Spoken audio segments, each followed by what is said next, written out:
portion of the program. Because one of the biggest things is this focus on college.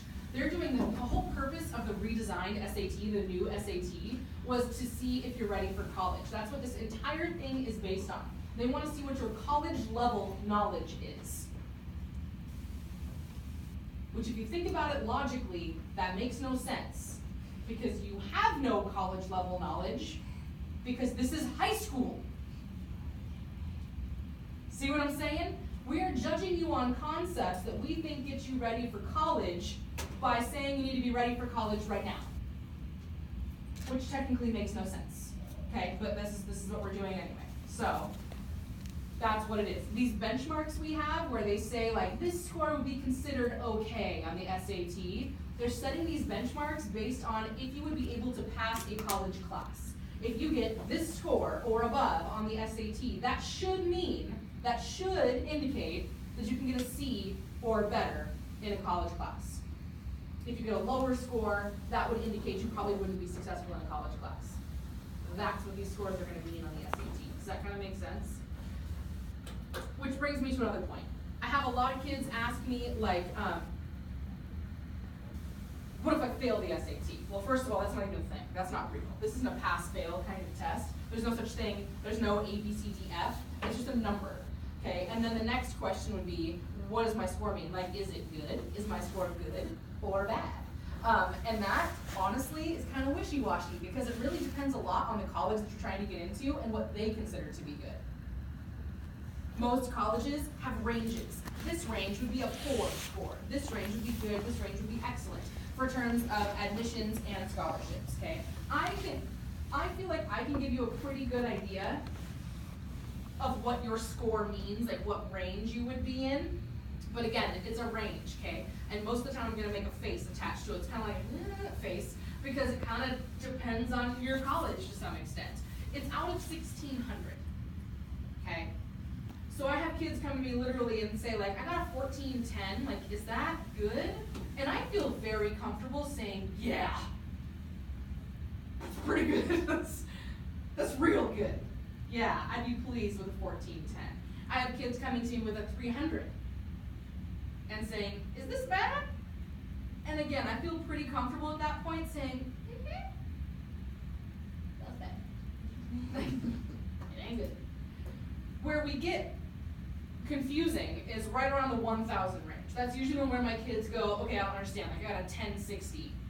Is that good or is that bad? Like, where am I at here? And to be honest, if you're anywhere in the 10 to 12 range, that's like an okay range. That's a solid score. Does that make sense? Colleges aren't going to be like wowed by that, but they're also not going to like, ugh, cut them from the admissions list. Like, it's kind of, you're good in that range. I always tell my kids, if you get below 1,000, if you're in the triple digits, not the quadruple digits, on your composite score, I would recommend retaking it. But I think one of the biggest mistakes you can make is to go into the SAT thinking to yourself, well, it's okay if I vomit because I can just retake it. Don't do that. Okay? I get that that's true, and it is, and that's a nice safety blanket for you guys. Like it's a safety net that you can retake it, and you can. But I think you should go in with the mental mindset of this is my shot. It's a one-shot deal. I want to do this the best I possibly can right now because you do.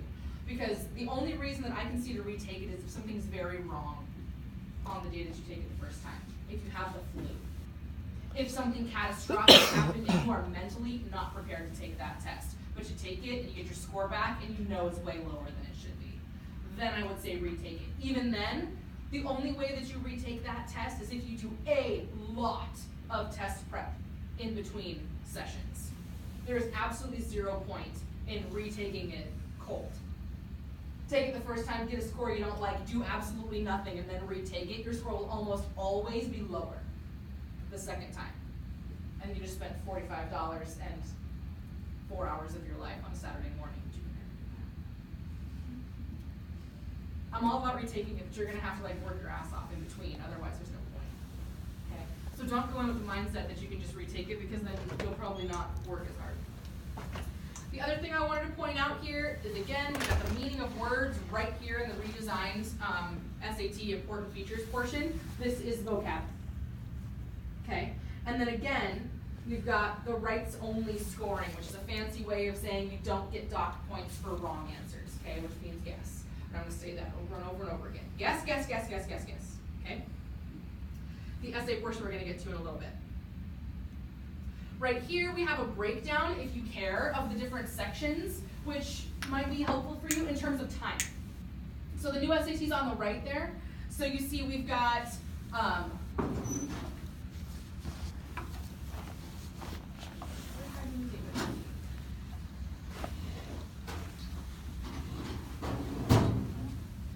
right here, you can see we've got 52 tasks in the reading section for 65 minutes of time, yeah?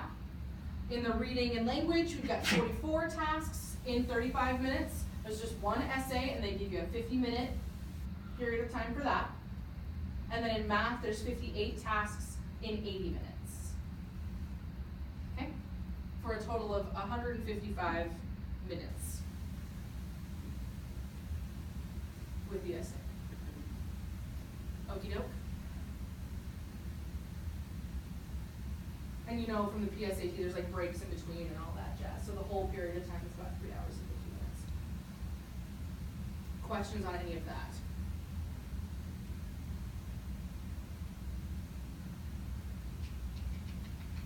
Yeah. No.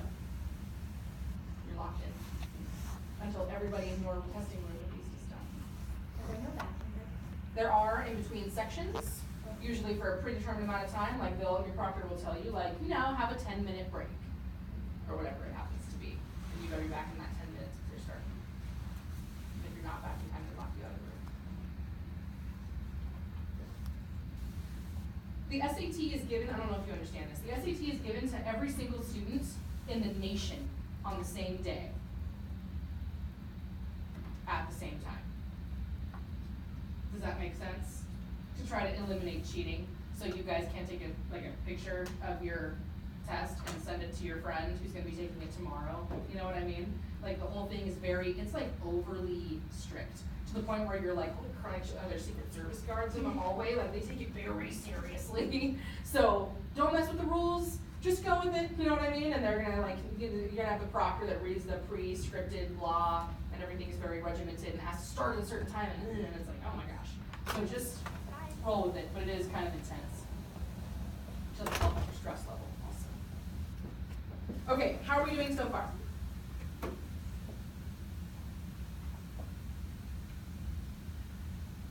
Yeah. I think they usually do it by English class, and then they put you in random classrooms. There's going to be classrooms all over this place that are going to be used. I think what they usually do is they have stuff for other classes, like I think didn't seniors last year get the day off? Or the morning off at least? I think they did, they didn't even have to come. And then freshmen went to NIC for a field trip. I know because I went. And I just got told of doing it again. And I was like, no.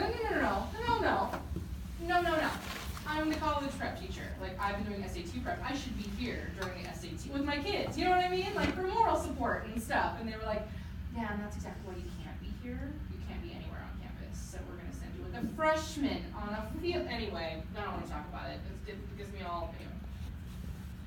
And then sophomores, I don't know what they do. Don't they do like what did you guys do last year during the SAT? It's a normal day, I think. Yeah, it was a normal day. It can't be a normal day because it can't be because there's people in. Because basically the whole first half, it's 4 hours. So from like 8 to 12, this whole place is locked down. The PSAT? ISATs. We're done with those. That's right. You had a, yeah. Or, yeah, and then after lunch there was like a activity thing. Yes. Yes. I remember that. Okay. And it was the ISAT you were taking? Do they still have ISATs? Till 10th grade. For sophomores? Okay, so they'll be in tests, you guys will be in tests, seniors just don't show up, and we take the freshmen away, which is good for you, because nobody wants them here. Do what? Seniors did, yeah.